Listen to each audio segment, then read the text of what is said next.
Perhatikan, CEO cantik itu ternyata naksir tukang jagal. Berulang kali memintanya untuk menceraikan istrinya, lalu menikahinya, dan menyatakan bahwa hanya karena keahlian pria itu dalam menggunakan pisau. Tatapannya yang sendu, jambangnya yang lebat, dan juga bahan pisau jagalnya yang sama dengan naga di gedung pencakar langit itu. Pasti bukan pisau jagal biasa. Lagi pula, saat ini kamu hanyalah menantu kecil di keluarga Liu, dan menjalani hidup yang bahkan lebih buruk dari seekor anjing atau babi. Makan pun hanya bisa dari sisa-sisa mereka. Bahkan tidak diizinkan duduk di meja makan. Namun pria itu tetap menolak wanita cantik, dan menyatakan bahwa ini adalah urusan keluarganya. Tidak perlu wanita cantik itu ikut campur. Namun wanita cantik itu berkata bahwa apa yang dia inginkan, belum pernah gagal didapatkan. Dan dengan kekuatan keluarga Zheng saat ini, hanya dengan sekali gerakan jari saja perusahaan istrimu bisa bangkrut. Kecuali kau menikahiku sekarang. Tetapi tetap saja menjadi menantu keluarga Zheng. Namun pria itu tetap tidak terpengaruh, dan menyatakan bahwa ia sangat mencintai istrinya, dan sama sekali tidak akan bercerai. Wanita cantik itu balik bertanya, meskipun kau sangat mencintainya, tapi apakah dia mencintaimu? Namun saat itu, ibu mertuaku menelepon. Halo, Bu. Ada apa? Kamu orang tidak berguna. Cepat kembali ke sini. Kau sudah menandatangani perjanjian cerai dengan Yuyan. Perjanjian cerai apa? Sementara itu, Tuan Muda Yao Jie dari keluarga Yao sedang memamerkan hak keluarga Yao untuk menerima tamu resmi dari grup tersebut di keluarga Liu, dan membawa undangan resmi dari grup itu kepada keluarga Liu untuk menyanjung mereka. Saat itu, Liu langsung menjilat Yao Jie. Tanpa batasan, dia merendahkan kakak iparnya, Zhao Yi. Dia hanya seorang pecundang yang bau dan bekerja sebagai penjagal babi. Seluruh tubuhnya bau babi, benar-benar mencemari udara. Sementara itu, Ibu Liu semakin tidak tahu malu. Dia langsung meminta putrinya untuk bercerai dengan Zhao Yi, lalu menikah dengan Tuan Yao. Saat itu keluarga Liu akan segera mencapai puncak kejayaan. Selain itu, perjanjian cerai sudah disiapkan. Begitu Zhao Yi tiba, langsung bercerai dengannya. Aku setuju. Perjanjian cerai ini sama sekali tidak bisa aku tanda tangani. Kalau kamu mau menikah, menikahlah sendiri. Bajingan, apa yang kamu maksud dengan kata-kata itu? Apakah kamu tidak menyadari posisimu di keluarga ini? Cheng Yi, bagaimana kamu berbicara dengan ibu seperti itu? Istriku, kamu ini ibu tiri, terus-menerus membawa Yao Jie ke rumah kita. Apa kamu tidak tahu apa yang dia rencanakan? Hei, Lian, aku benar-benar tidak punya maksud lain. Hanya saja selama bertahun-tahun melihat kamu berjuang sendirian sangat melelahkan. Aku ingin membantu kamu, karena Tuan Zhao salah paham. Maka undangan ini akan saya bawa pergi. Tuan Yao, jangan marah ya. Dasar bajingan. Kamu berani menyinggung Tuan Yao? Lihat saja penampilanmu, memakai rompi lusuh, membawa pisau jagal dengan gagah-gagahan di jalan raya. Takut orang lain tidak tahu kalau kau tukang jagal. Barang apa yang pantas? Orang itu telah menjadi tentara selama 3 tahun. Apa yang ia bawa pulang hanyalah isi hati. Pangkat apapun, kau malah kembali menjadi tukang jagal. HMPH. Kau telah mencoreng seluruh jiwa keluarga kita di seluruh kota ini. Planet sampah apa ini? Sama sekali tidak pantas untukku. Diam. Kau telah mencoreng nama baik kita. Orang tak berguna. Kupikir kau terlalu banyak makan. Aku sudah muak. Kuberikanmu kesempatan terakhir. Minta maaf kepada Tuan Muda Yao. Dia belum pantas. Cukup, Zhao Ye. Selama ini aku tidak memintamu untuk lebih maju. Tapi kumohon jangan membuatku bermasalah. Kali ini ada kesempatan untuk berhubungan dengan Nona Zheng. Mungkin bisa membawa keluarga Liu kita ke level yang lebih tinggi. Membuatmu meminta maaf. Ada apa? Kalau kamu ingin bertemu dengan Zheng Mingxuan, aku bisa memanggilnya untuk bertemu denganmu. Kamu benar-benar kampungan. Sebelum membual, bisakah kamu cari tahu dulu? Nona Zheng itu orang penting di Kyoto. Kamu ini siapa sampai berani sombong? Saudara Zhao, tolong perhatikan baik-baik. Ini adalah undangan jamuan penyambutan Nona Zheng. Seluruh Haicheng, undangan seperti ini sangat langka dan berharga.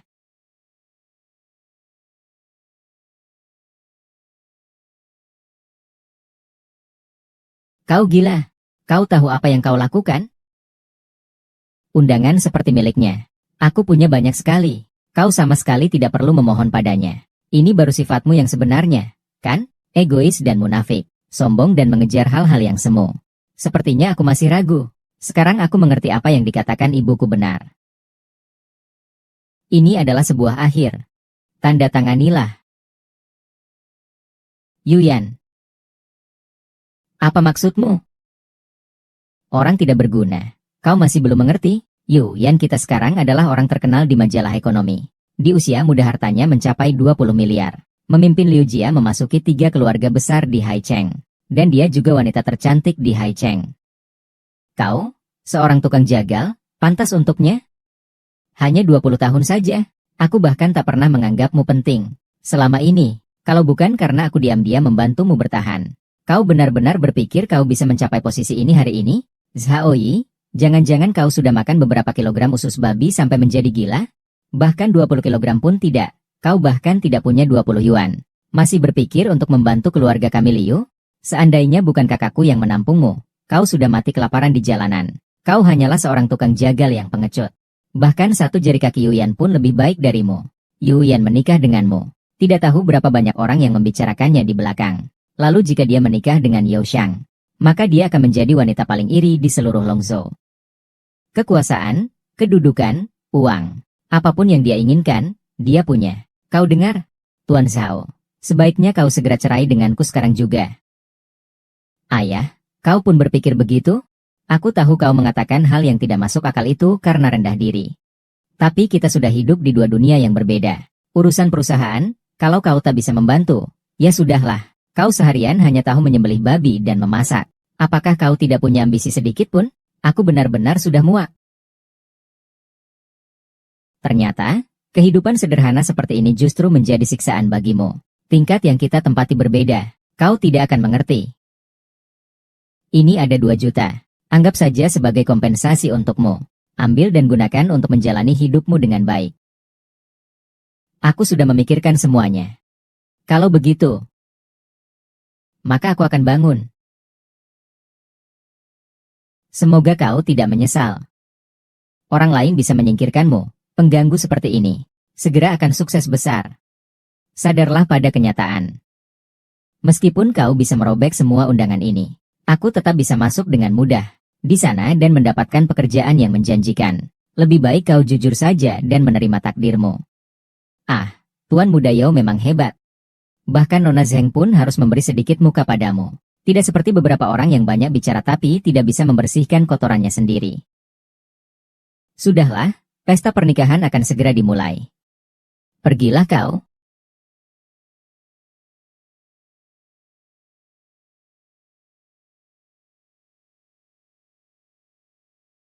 Bu, kau tak akan pernah tahu apa yang telah kau sia-siakan. Berhenti. Mau kemana kau? Kenapa? Aku membereskan barangku sendiri saja tidak boleh? Saat kamu datang ke keluarga Liu kami, tidak ada uang sepeser pun di kantongmu. Makan, pakaian, semuanya berasal dari keluarga Liu kami. Kamu masih ingin membawa pergi aku.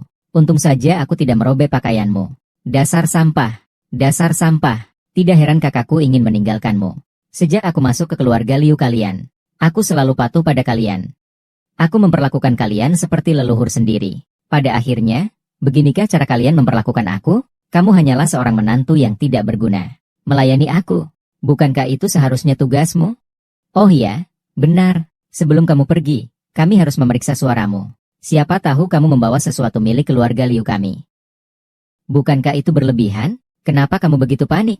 Apa mungkin kamu benar-benar mencuri sesuatu dari keluarga Liu kami? Perasaan bersalah seperti pencuri. Saya sarankan kamu sebaiknya menyerahkan semuanya dengan baik. Kalau sampai saya menemukannya, kamu akan tamat. Dan juga serahkan kartu ban itu. Uang segini saja masih kamu pikirkan. Apa maksudnya memikirkan? Kamu sudah makan dan minum gratis di keluarga Liu selama bertahun-tahun. Apa salahnya kalau saya ambil sedikit bunga? Saya kasih tahu kamu, uang anak saya. Jangan harap kamu bisa mengambil 1 sen pun. Pergi sana. Tidak ada uang kotor itu di sini. Mulai sekarang aku tidak akan marah lagi kepada kalian keluarga Liu. Sedikit pun. Tapi ku beritahu kalian. Kembalikan semua barangku padaku. Sini. Ambil pakaian usang itu dan berikan padanya.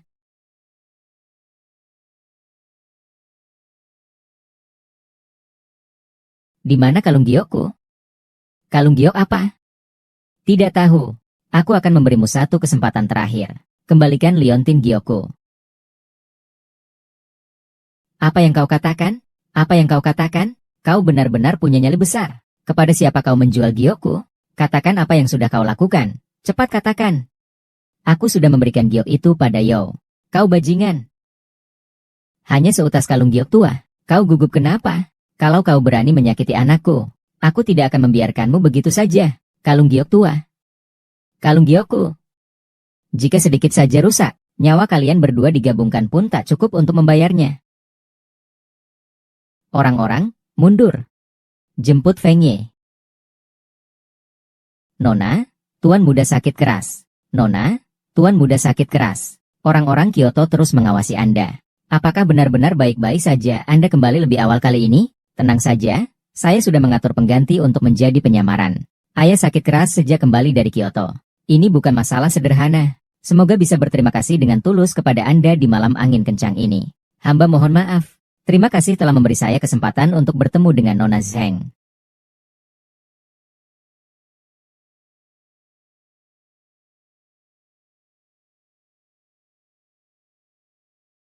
Kakek.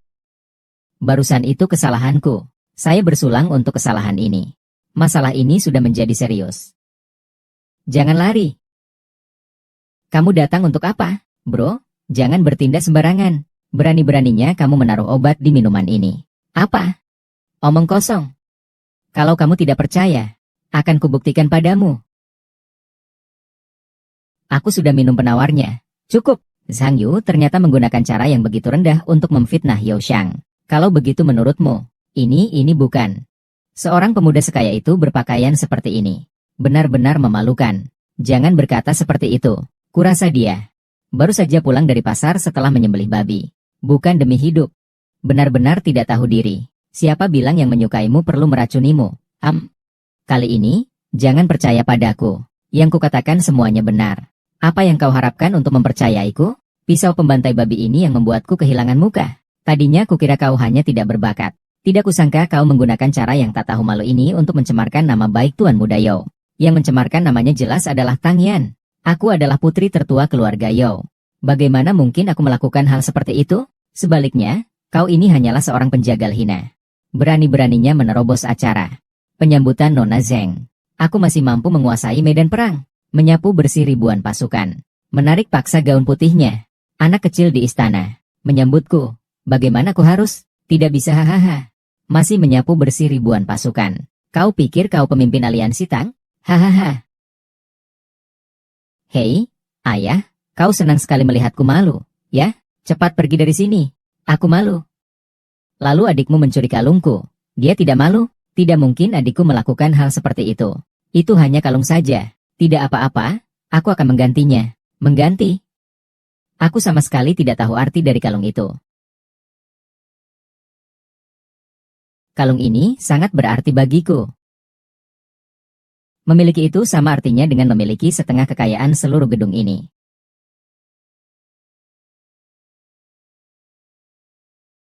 Apakah kamu perlu membuat keributan sampai di tempat seperti ini?